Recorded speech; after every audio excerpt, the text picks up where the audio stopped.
bahwa jihad itu dari kata jahada yujahidu mujahadatan.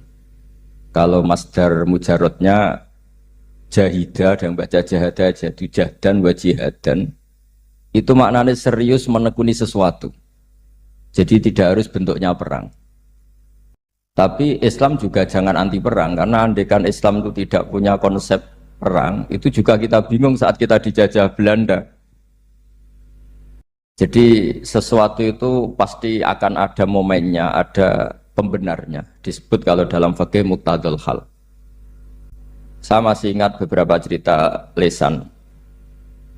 Dulu perang itu harusnya 7 November.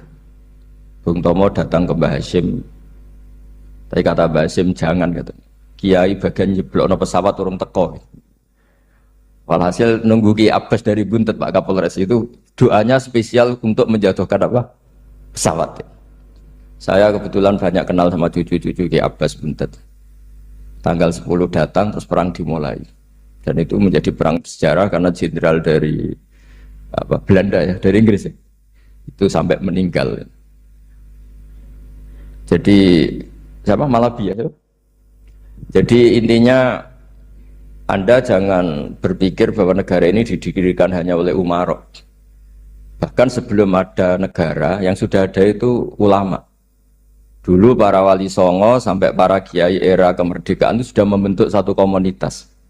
Di situ ada ketua pondok, ada bendahara, ada macam-macam. Sehingga kiailah yang bisa menggerakkan publik untuk melawan Belanda. Karena kiai ini juga yang memegang otoritas publik. Ketika seorang Basim Asy'ari memfatwakan jihad itu fardhu ain, maka semua orang berpikir harus jihad melawan kehadiran Belanda atau penjajah mana saja. Tapi itu satu sisi ya. Di sisi yang lain, bahasa Arab itu ada sisi uniknya. Kalau menamai penjajah itu musta'marin atau al-isti'mar. Isti'mar itu meramaikan dunia. Karena memang bangsa kita dulu itu ya aneh. Tapi nak sampean kerasani teman-teman ya kualat itu babai jenengan.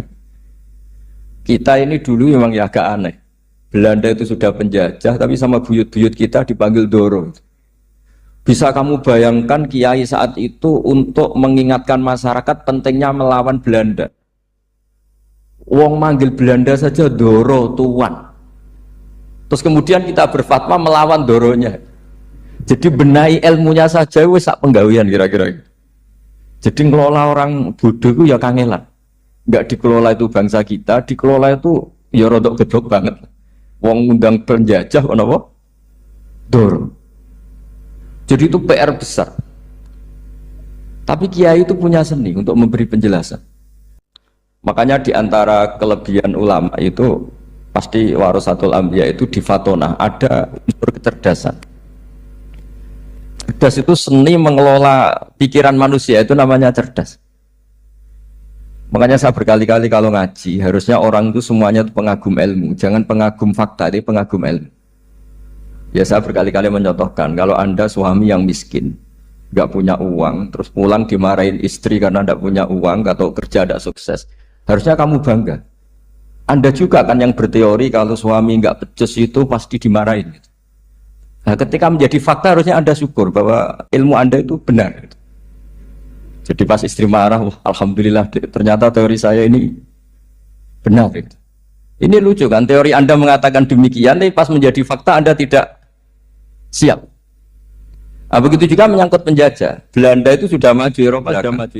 Di mana-mana terbelakang itu menjadi objek penjajahan. Di mana-mana yang terpelajar itu posisi menjajah. Sehingga ulama berpikir bahwa awal dari kemerdekaan adalah mengertikan yang tidak ngerti. Karena teori penjajahan pasti gitu, yang tahu menjajah yang tidak tahu, yang sudah modern menjajah yang belum modern dan seterusnya. Makanya awwalu hadzal din itu al-ilmu. Makanya nomor satu itu ilmu, pengetahuan. Di sini pentingnya sampai Islam mewajibkan thalabul ilmi fardhatun ala kulli muslimin. Karena tadi, bisa kamu bayangkan 350 tahun dijajah Belanda, kita manggil mereka itu Doro atau Tuan. Kayak apa? Susahnya menggerakkan masyarakat yang cara pandang masih demikian. Lah kiai-kiai pada berontak dibikinkan masjid di alun-alun, diberi otoritas beragama sehingga dikira Belanda ini baik. Padahal ini dulu ya niatnya meninabobokan biar tidak ada pemberontakan. Walhasil singkat cerita, kiai-kiai yang sudah di Mekah termasuk Mbah Hashim, beliau ketemu Muhammad Iqbal, ketemu beberapa ulama dunia, tahu bahayanya mustakmarin tadi. Terus akhirnya kiai-kiai kumpul-kumpul fatwa resolusi nopo jihad. Jadi ini mukadimah sebagai pembenaran, sebagai setuju saya sama Kiai Haji Ulil Albab bahwa nomor satu itu jihad. Tapi jihad tadi pemaknanya harus utuh. Kalau kondisi perang ya perang, kalau kondisi stabil ya jihad untuk memajukan apa? Indonesia. Dan itu saya ulang lagi dimulai dari ilmu. Sebelum saya ngaji Minhajul Thalibin saya cerita ilmu itu apa? Ilmu itu sederhana, sesuatu yang mudah. Karena ilmu itu fitratallahi allati fataran nasa apa? Misalnya begini, saya orang miskin, nggak punya apa-apa. Sudah nggak punya apa-apa, nggak punya jabatan, terus keluarga yang nggak pati loyal, mungkin istri ada ngidolakan kita, bahkan anak kita sendiri juga nggak ngidolakan kita. Itu kan sial-sialnya orang, anak kita aja nggak pernah ngidolakan kita. Tapi untuk bahagia itu sebenarnya sederhana. Sederhananya begini, orang pinter itu ingin mempertahankan kehidupannya, pinter sampai berobat habis banyak ke Belanda, ke Jepang supaya mempertahankan nyawanya. Si miskin ini kalau dia setiap makan, ya Allah, saya dengan makan ini mempertahankan nyawa saya. Sehingga makan itu satu kajian ilmiah bahwa ini luar biasa. Bahwa orang punya Alphard, punya uang 1 miliar, itu tidak mempertahankan sesuatu yang pokok, yaitu nyawa. Orang tidak punya Alphard itu hidup, nggak punya uang 1 miliar hidup. Tapi kalau nggak punya nasi 1 piring, nggak punya air 1 gelas bisa mati. Artinya apa? Orang miskin itu yusyarikul aghniya, sama dengan orang-orang kaya dalam hal kepemilikan hal-hal yang pokok. Tapi kadang-kadang orang miskin itu ya nyon sewu agak belagu, sudah miskin ingin punya Alphard, sudah miskin ingin punya uang, ya dia tersiksa. Harusnya cara berpikir nggak punya Alphard itu masih hidup, nggak punya uang 1 miliar masih hidup. Yang punya Alphard hidupnya juga pakai nasi 1 piring, yang punya uang 1 miliar juga pakai nasi. Ya kalau itu kan sama, saya punya. Kalau gitu kan bisa miskin rasa kaya. Itu memang harus dilatih. Nah, kalau orang kaya kan rumahnya banyak di mana-mana. Memangnya kalau rumahnya banyak di mana-mana terus tidur di sini 1 jam, di rumah itu 1 jam, malah nggak bisa tidur kan? Tetap aja yang dipakai 1 kamar. Itu gunanya apa punya rumah banyak? Setidaknya zaman miskin itu dia berpikir gunanya apa punya rumah banyak untuk dipakai ya hanya 1. Meskipun suatu saat kalau dia kaya juga berpikirnya agak rubah. Ya penting punya rumah banyak biar kemana-mana punya rumah, nggak apa-apa. Tapi sementara masih miskin jangan berpikir seperti itu.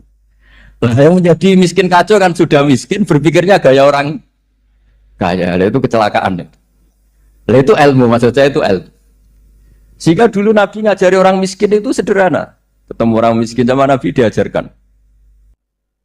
Nabi diantara ajarannya begini. Ada seseorang man asbaha, orang yang setiap harinya mu'afan fi jasadi, dia sehat, aminan fi sirbi, negara dalam keadaan aman, tidak dalam ancaman, indahu qutu yaumi, dia hari itu punya makan, faka'an nama khizat lahu dunya bihadafiriha, berarti dia sudah punya dunia dan seisinya. Karena polanya sama. Buat Presiden Amerika itu yang untuk mempertahankan nyawanya yang makan pokok dan minuman pokok, bukan jabatannya sebagai presiden atau punya uang triliunan.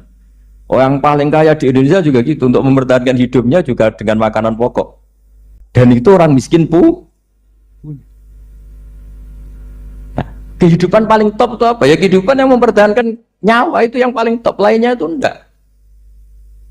Karena mempertahankan nyawa ini super penting dan orang miskin bisa. Nah, saya berharap ilmu seperti inilah menjadikan dulu itu kuat ketika melawan Belanda. Kenapa kuat? Karena mereka gampang syukur. Barokahnya gampang syukur itu selesai dengan dirinya sendiri. Kalau bahasa intelektualnya itu, orang kalau sudah selesai dengan dirinya sendiri bisa berpikir memanfaati pada orang. Dulu orang-orang miskin ketika era sahabat, termasuk era para ulama yang mendidik para umatnya, itu selesai dengan dirinya sendiri. Nah sekarang banyak orang miskin